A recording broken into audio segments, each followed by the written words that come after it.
बात रख रहे हैं, यानी जो लोग इस देश में बौद्ध धर्म का विरोध करते हैं, वो लोग भारत के बाहर जाकर बौद्ध धर्म का समर्थन कर रहे हैं, बौद्ध धर्म की तारीफ कर रहे हैं। ऐसा क्यों हो रहा है? क्योंकि उनको भी पता है ये पूरा विश्व, ये आधा विश्व ये बौद्ध धर्म को मानता है, बौद्ध धर्म से जुड़ा हुआ है। बाबा साहब अंबेडकर जी ने इन सभी राष्ट्रों से हमें पास लाया है, इन सभी राष्ट्रों से जोड़ने के लिए हम लोगों को तैयार किया है। मगर आज हम लोग इस देश में, हम लोगों को दलित कहा जाता है, अनुसूचित जाति में हिंदुओं के तख्ते में हमको रखा जाता है, और बाहर के देशों को लगता है कि हम लोग हिंदू हैं, इसलिए जापान का बौद्ध, थाईलैंड का बौद्ध, श्रीलंका का बौद्ध हमारे पास नहीं आता। और इसलिए the Buddhist society of India के माध्यम से हम लोगों ने पहले इस देश में हमारी सदस्यता, हम लोग कहां पर है, हम लोग कितने हैं, इसका डेटा निर्माण करने का काम शुरू कर दिया है। बाबा साहब अंबेडकर जी ने बुद्धिस्ट सोसाइटी ऑफ इंडिया का सदस्य होने के लिए 2 कंडीशंस रखी है। पहले तो उसने धम्म दीक्षा लेनी चाहिए, और दूसरी वार्षिक सभासद शुल्क भरना चाहिए। जो बाबा साहब अंबेडकर जी 1954 में 1 रुपया लिया करते थे, वो आज हम लोगों ने 10 रुपया कर दिया है।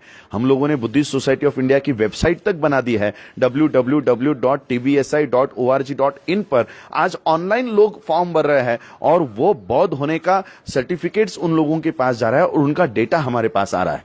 ये तो ऑनलाइन के माध्यम से हुआ। जितने भी हमारे राज्याध्यक्ष है, जितने भी हमारे जिला अध्यक्ष है, उनको हम लोगों ने सदस्य की अर्जी दे दी है, धम्म दीक्षा के प्रमाण पत्र दे दिए हैं, उनकी वार्षिक सभासद शुल्क की रिसीट दे दी है, आई कार्ड दे दी है। ये सारा डेटा बौद्धों का, भारत में जितने भी बौद्ध है उनका डेटा कलेक्ट करने का काम हम लोग कर रहे हैं।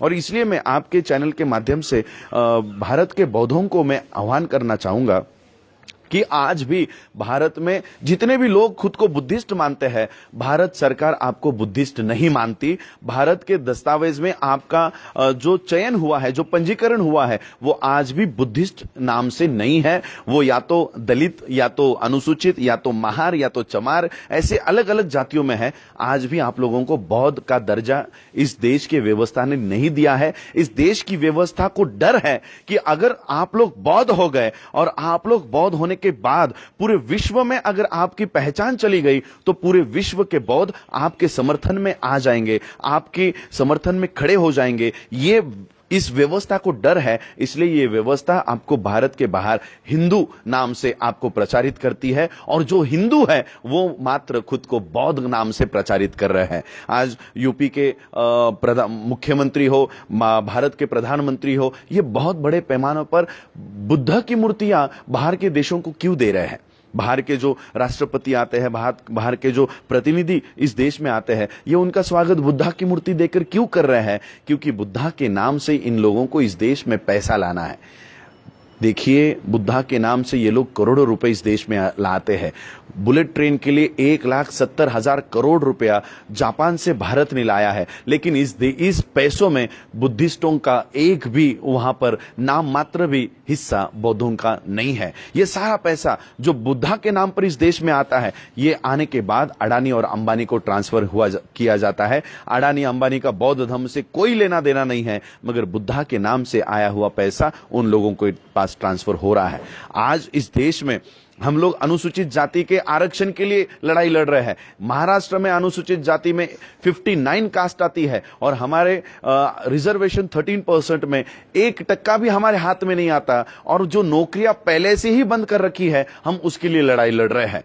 अगर इस देश में अनुसूचित जाति के मिलने वाले अधिकार को लेते लेते साथ में अगर माइनॉरिटी के लिए जो अधिकार आपके लिए सुरक्षित रखे हैं, वहां पर अगर आप जाते हो, तो आप अनुसूचित जाति के जो अधिकार है वो भी प्राप्त कर सकते हो, और माइनॉरिटी के लिए जो बौद्धों के लिए इस देश में अधिकार रखे हैं वो भी आप हासिल कर सकते हो। और इसलिए मैं आपको कहना चाहूंगा, 2021 में फिर से ये लोग आपके घरों में आएंगे, जनगणना के लिए आपके लिए फॉर्म देंगे, और ये लोग आपको डराएंगे, आपको आपके मन में संभ्रम निर्माण करेंगे कि अगर आप बौद्ध लिखोगे तो आपके आरक्षण रद्द हो जाएगी। लेकिन मैं आपको कहना चाहता हूं कि बाबा साहब अंबेडकर जी ने हम लोगों को जो आरक्षण दिया है, यह हमारे जाति आधार पर, हमारे धर्म के आधार पर नहीं, हमारे सामाजिक स्तर के ऊपर दिया हुआ है। इसलिए आप बौद्ध भी अगर लिखते हो तो कोई भारत का यंत्रणा आपके आरक्षण को रद्द नहीं कर सकती। इससे हम लोगों को जो बौद्धों के लिए अधिकार है वो भी हम लोगों को प्राप्त हो सकते हैं। अभी मैं जब यूनाइटेड नेशन के इस बुद्धिस्ट कॉन्फ्रेंस में गया था, बाबा साहब अंबेडकर जी ने जब बुद्धिस्ट सोसाइटी ऑफ इंडिया का निर्माण किया, पहला काम बाबा साहब ने किया, the Buddhist society of India को वर्ल्ड फेलोशिप ऑफ बुद्धिस्ट के साथ अटैच कर दिया, एफिलिएट कर दिया। लेकिन बाबा साहब अंबेडकर जी के महापरिनिर्वाण होने के बाद अब तक 2018 तक हमारी फीस भरी नहीं गई थी, इसलिए हमारा जो सदस्यता थी वो रद्द हो चुकी थी और कुछ गलत लोग बुद्धिस्ट सोसाइटी ऑफ इंडिया के नाम से खुद का नेतृत्व पूरे विश्व के सामने कर रहे थे। लेकिन 2018 में जब मैं यूनाइटेड नेशन के इस कॉन्फ्रेंस में गया, मैं हेडक्वार्टर हमारा थाईलैंड में है, इस थाईलैंड के हेडक्वार्टर में हम लोग गए और जितने भी पेपर वर्क्स करना था, जितना भी प्रोसीडिंग्स करनी थी, वो सारी प्रोसीडिंग्स हमने की। और आज 1956 के बाद एक 63 इयर्स के बाद, 64 इयर्स के बाद हम लोगों ने फिर से the Buddhist society of India का registration the world fellowship of Buddhist में करने का काम किया है। और मैं सभी लोगों से कहना चाहता हूं कि आप लोग बुद्धिस्ट सोसाइटी ऑफ इंडिया की जो मेंबरशिप ड्राइव है, जो सदस्यता अभियान है, उसमें आप लोग जुड़ जाइए। आप लोग चाहिए तो मैं अपना नंबर आप लोगों को दूंगा, जो आप लोग, मैं चैनल से विनती करूंगा कि आप लोग स्क्रॉल करके ये नंबर सभी मेरे बौद्ध भाइयों तक, बहनों तक पहुंचाने का काम कीजिए, जिस माध्यम से सभी लोग इस वीडियो को देखने के बाद आप लोग रजिस्ट्रेशन के लिए हमसे फॉर्म मंगवाइए। इससे ये होगा कि आज की जो व्यवस्था है, ये व्यवस्था आज की हो या कांग्रेस सरकार के समय की हो, ये कभी भी हमारे समर्थन में खड़ी नहीं हुई।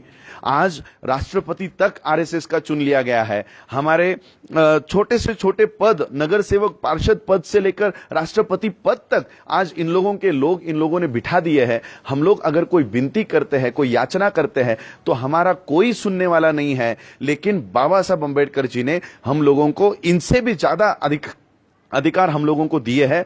बाबा साहब अंबेडकर जी ने विश्व के गोद में हम लोगों को रखा है और इसलिए कोई भी अन्याय अत्याचार अगर हम पे होता है और हम WFB को अगर विनती करते हैं, उन तक अगर हम लोग निवेदन देते हैं, तो पूरा विश्व, जितने भी विश्व आज 85 कंट्रीज WFB के मेंबर्स है, अगर आप WFB के वेबसाइट पर जाकर चेक करते हो तो WFB के रीजनल हेड्स में इंडिया में 12वें नंबर पर Rajratna Ambedkar, the Buddhist society of India president, आपको वहां पर मिलेंगे। अगर हम बुद्धिस्ट सोसाइटी ऑफ इंडिया के माध्यम से ये निवेदन अगर WFB को देते हैं, तो पूरे विश्व के बौद्ध देश हमारे समर्थन में आ सकते हैं। इतनी ताकत बाबा साहब अंबेडकर जी ने हम लोगों को तैयार करके दी है, लेकिन उसका सही इस्तेमाल आज तक नहीं हो पा रहा था। ये जानकारी भारत के बौद्धों को नहीं मिल पा रही थी, वो जानकारी हम लाकर देने का काम हम लोगों ने किया है। मैं आप लोगों से विनती करूंगा कि जिनके पास धम्म दीक्षा के प्रमाण पत्र नहीं है, बौद्ध होने के प्रमाण पत्र नहीं है, ये बाबा साहब अंबेडकर जी ने तैयार किए हुए संस्था के माध्यम से वो अपने पास रखे। और जो डायरेक्टरी हम लोग बौद्धों की बना रहे हैं, उसमें आप लोग इस योजना में आप लोग साथ सहयोग दे, ये आज मैं आपके चैनल के माध्यम से सभी बौद्धों को कहना चाहूंगा।